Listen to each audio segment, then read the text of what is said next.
Good morning, a video morning brief of the U.S. stock market Friday, Jan 24, 8:12 a.m. Eastern Time. I'm Rich Positive and Critical Point. Let's begin with the hourly chart. Had a big up day yesterday, and they did what they were supposed to. They sold it first for a level 4, and then they brought it back. And when they went to a new record high, we knew not only was the level 4 up, but we were also extending a larger level 3 uptrend that began at about January 12th or something like that, 13th. The inflation report, in other words. Okay? Now,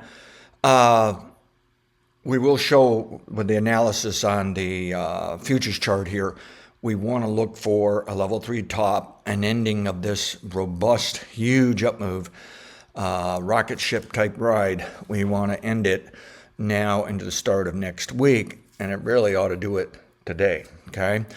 On the downside, we noticed they dipped it yesterday for that level 4 and started to put it into the gap. They got concerned. Were they the only ones selling? When they started buying back, it actually just sparked additional buying, put it up.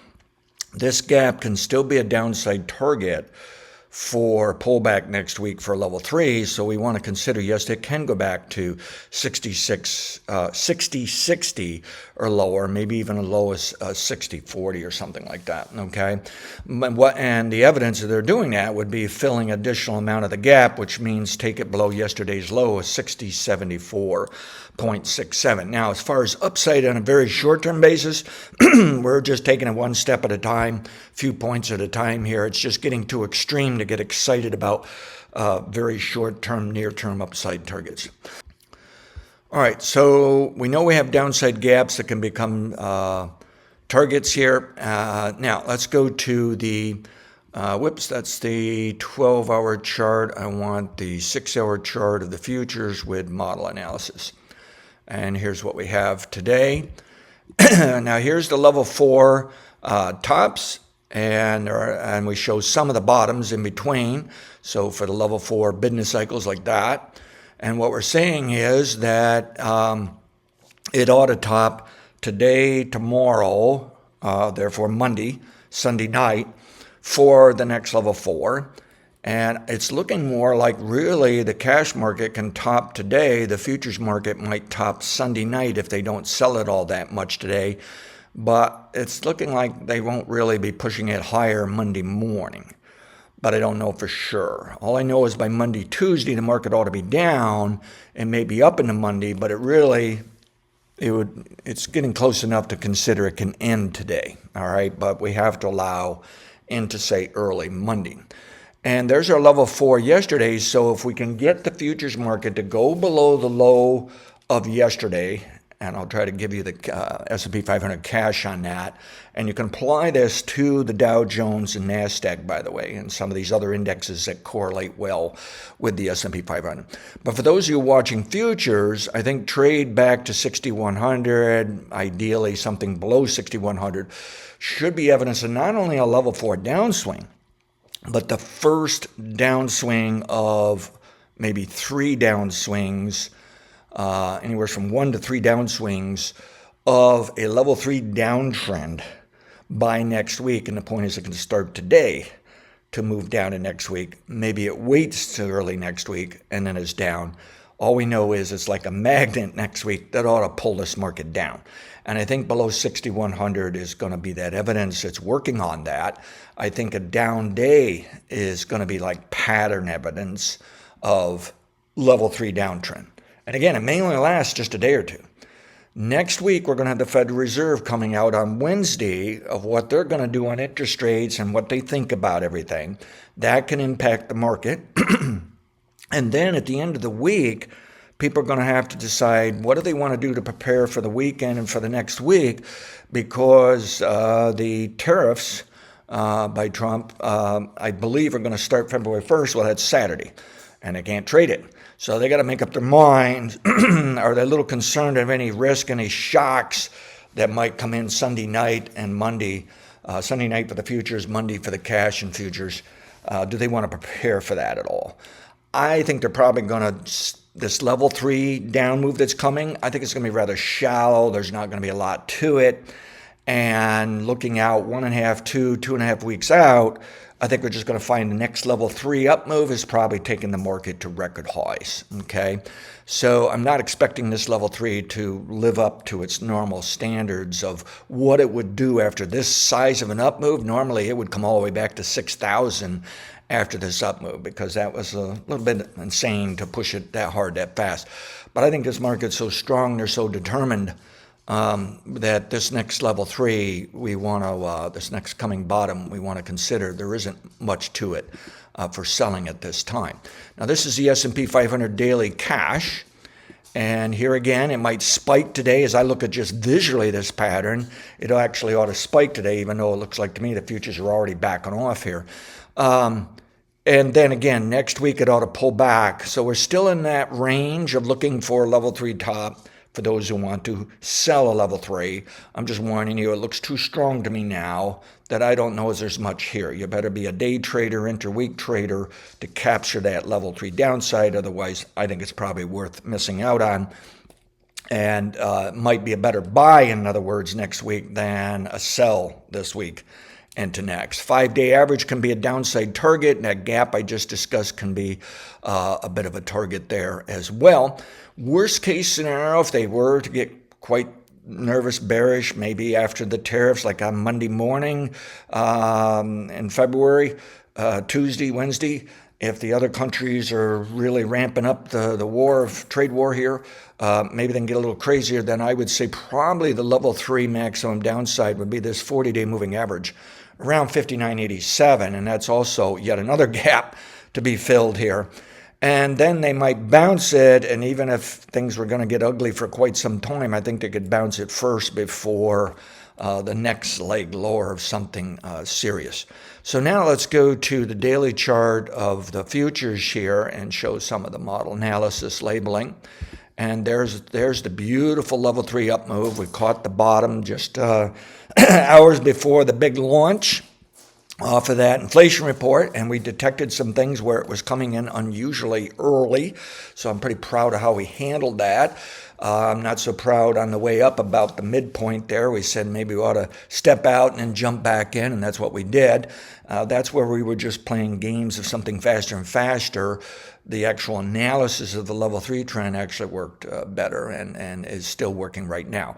But now we can have a little more confidence here that it is time to consider to pull it back for level 3. So this line right here suggests it might bottom as soon as Monday. I'm thinking more like Tuesday. But they can pull it back in the next week to maybe even the start of the following week. And I think it just has to do with the Fed Reserve and the tariffs coming up on next weekend, not this weekend, that we have to consider, okay? Now, we're also in earnings season still, so there could be some surprises there. And the interest rates can do their own separate thing from the Fed Reserve, so we have to keep an eye on it, and also the dollar index. So there's a variety of things that could cause this level 3 pullback, and there's variability of how much downside there is, but the best forecast is it looks like it's only going to pull back some and then move higher for the next level 3, all right? Now, people like to watch NVIDIA as a clue for the entire market because they think we're in the 1990s, 1920s when there were a few good stocks that excited everybody. This is NVIDIA. It has a gap to fill on the downside, but it's looking strong. It finally got on board with the rest of the stock market, and we really don't have any reason to be negative of it other than it's just short-term overbought and can set back. This is the Mag 7. It actually held up better than NVIDIA, not as quite as crazy at times, and it's not as strong, actually. It looks a lot like the NASDAQ 100 and Composite and Dow Jones that are not as strong. And I realize the S&P 500 is the only one at a record high. But over time, I think probably we will get a confirmation that the market is strong and can go up into April or something, or at least up for some of February, and that from that combination, we will get a record high eventually out of the NASDAQ and the Dow Jones to actually confirm, okay? At any rate, this is up, and it's actually looking pretty good. If we look at the equal weighted index of the S&P 500, and I probably should have shown the weekly chart instead, but this is the daily movement of this. And again, we're looking for a level 3 setback next week for it, but it's looking pretty impressive. It has a lot of work to do to get back up there to a record high, but I think it's telling us, yes, people are buying the 500 stocks of the S&P 500. They're not just buying NVIDIA and the Mag 7. They're buying the other 493 or whatever, okay? And so that's pretty constructive, I think. All right, let's move out to the weekly here and take a look at what's going on there. S&P 500, there it is, impressive up move, record high, and we now have new upside objectives is 63.65 to 65.14 that were triggered earlier in the week. We were on top of it, showed it, had those targets ready to go before they were even triggered. I believe it is going there. I can't tell you whether it's late this year to do it, but it's probably coming this year. At this pace, it should be easy to do that, I think, by April, May, June for level 1. So here's what's going on. Level 1 bottom, that is the most important kind of buy signal during a year, during a bull bear market, okay? Moving on up to a level 1 top, probably in April, May, June, thinking it's more likely earlier rather than later, okay? But that's when we might see that 63, 65 and higher.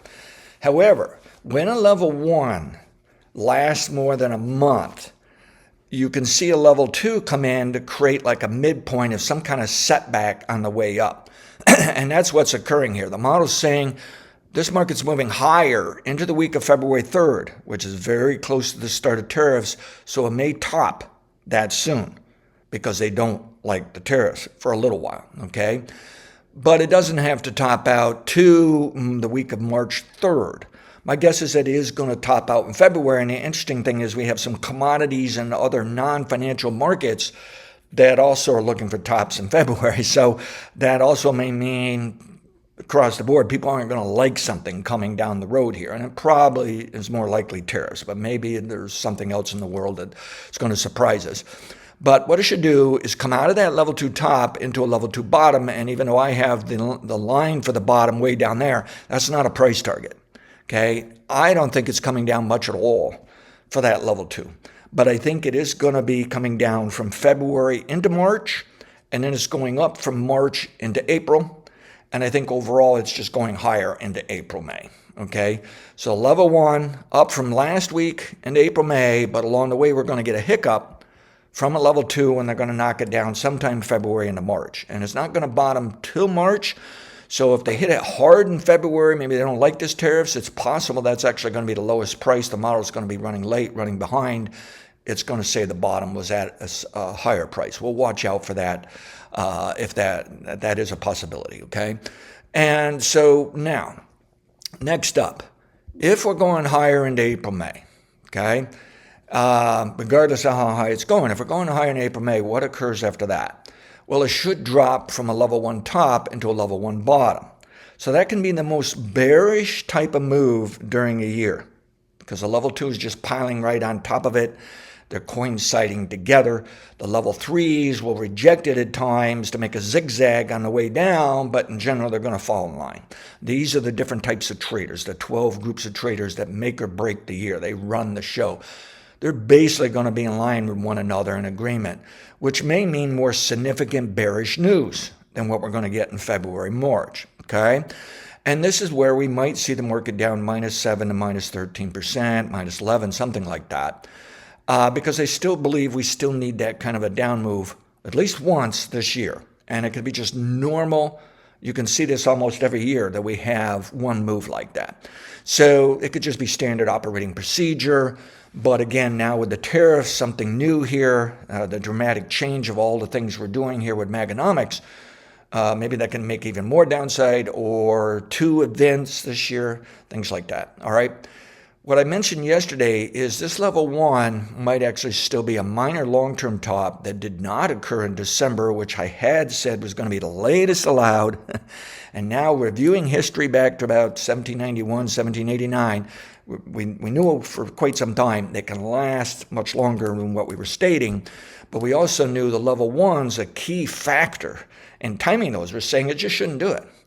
Well, now we've learned, wait a minute, the way this sequenced all the way back to 2022, is we can come up with one last level one. So this may make a more important top in April, May than a level one and increase the downside when we also have to consider -7 to -36%.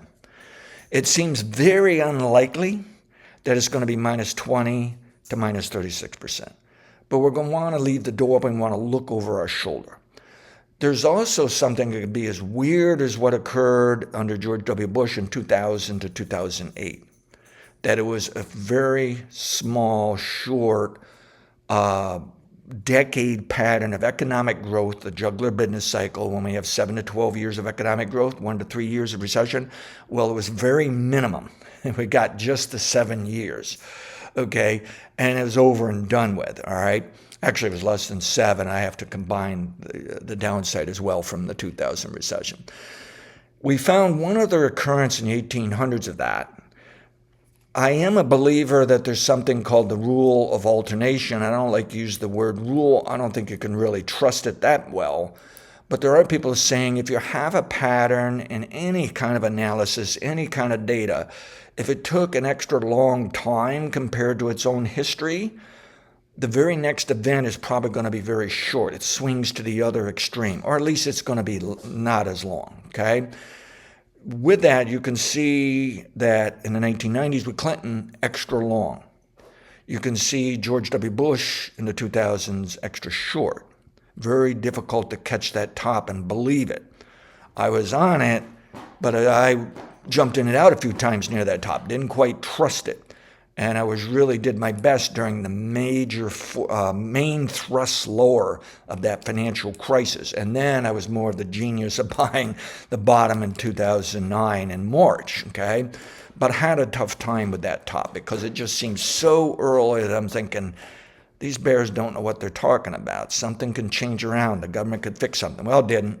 It just kept getting worse and worse. And then we hit the breaking point, the critical point, and then everything fell apart. When even President Bush's Treasury Secretary come out and give us that warning that basically the world was ending, okay? We could see that kind of a shorter pattern when this year or next, and likely coming April, May, that we might have that once a decade thing that can make it -20 to -60% down, but something far more complicated. I don't think it would really do that serious this year. We would probably bring it down a lot, bring it back some in the next year, but just not to a record high. And then we just put it down again, something more long drawn out and just weird, okay? And hopefully that's not what's occurring because there's probably much more upside potential here, even if things are going to get bad someday. In other words, the real bad stuff really should still wait to 2028 to 2031.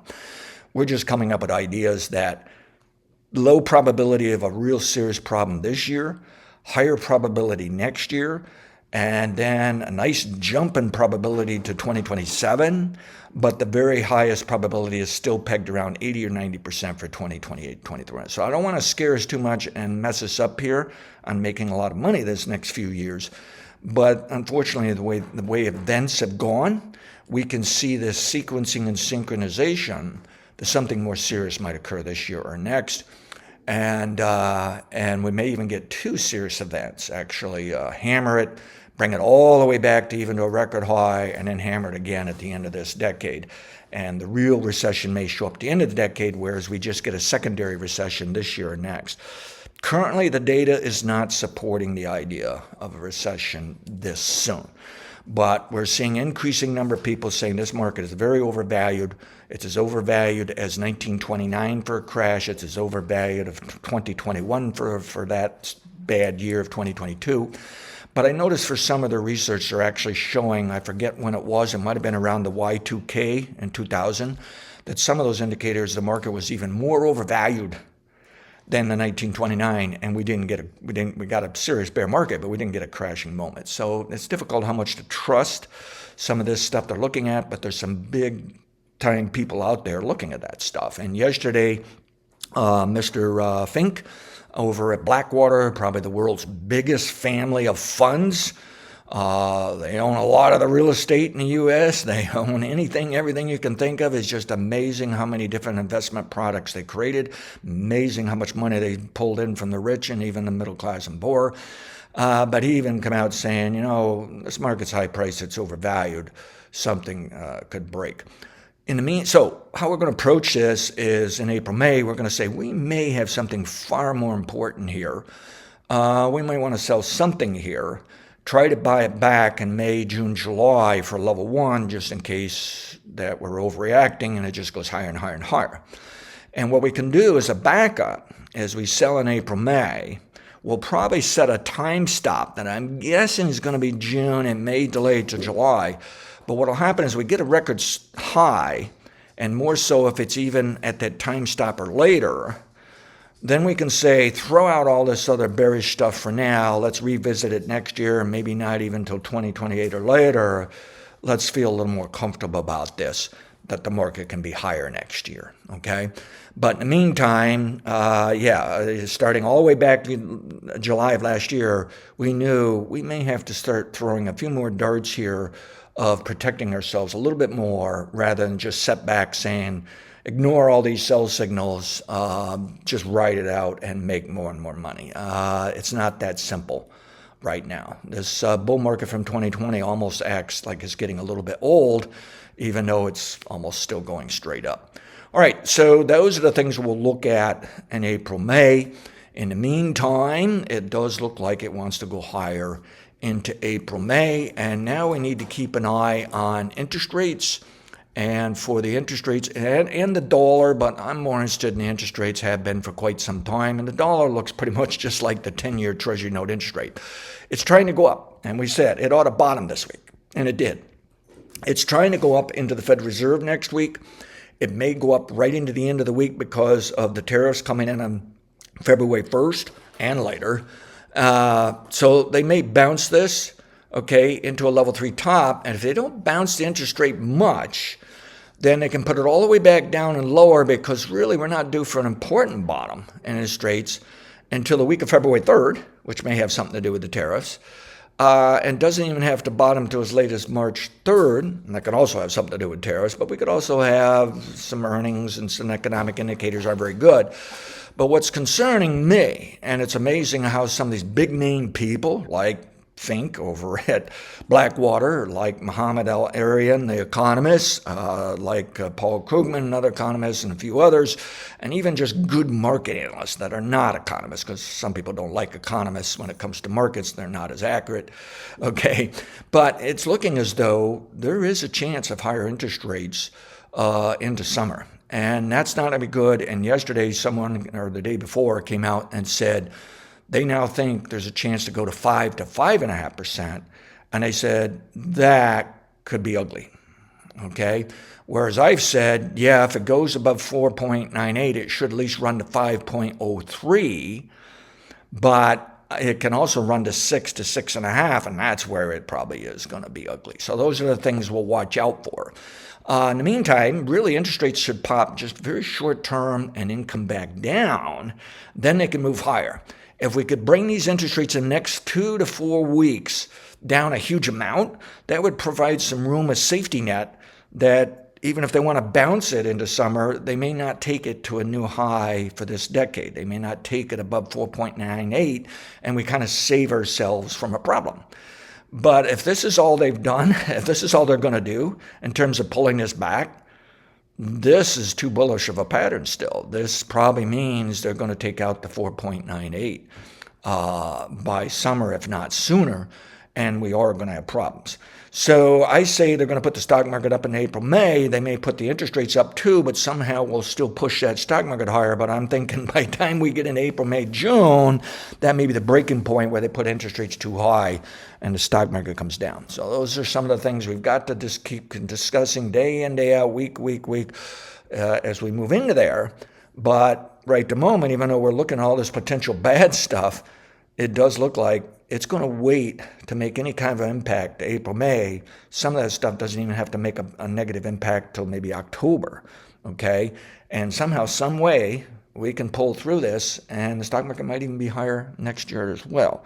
All we know at the greatest probability right now is there a chance the stock market is going higher into April, May. So let's try to make the best of this and realize we're going to get some scary news along the way. And let's deal with it the best we can. And let's keep in mind these other scenarios saying how something could, break on us, and how do we protect ourselves. And we'll at least have lower price levels to say if it goes down to that price level, let's get out and then ask questions. Unless, of course, we have the analysis right then and there that says, yes, get out. I'm saying we do want a price level back up here, a sell stop. In the meantime, it looks like it's bullish, and I'm kind of impressed that we have that kind of objectives of 6,300 to 6,500. That's a very nice move, and it might be the best move and only move higher for the rest of this year, but it might also just be another leg of higher into next year as well, and we'll deal with that come April, May here. In the meantime, I don't see the energy markets causing us much problems here. The dollar can cause some problems, but I think it's really more the interest rates and the dollar connected with interest rates. Bitcoin, even though it may be bullish this year, it can also run into some problems right along with the stock market. And then the gold market, I really should be bullish, I think, for an additional amount, but I just have my doubts of how bullish it's going to be. All right, that's the end of week update here, your morning brief. And again, for those of you interested in the more very short-term stuff, it is time here to start looking for a downswing by next week. And I think some of the psychological drivers, news drivers, is the coming tariffs and the Federal Reserve meeting next week. And I guess I didn't tell you yesterday's low. I realize most of you have your own charts, but for those who don't, a trade below 6,074.67 should be a sign that we're in that level 3 down move for next week. Thank you.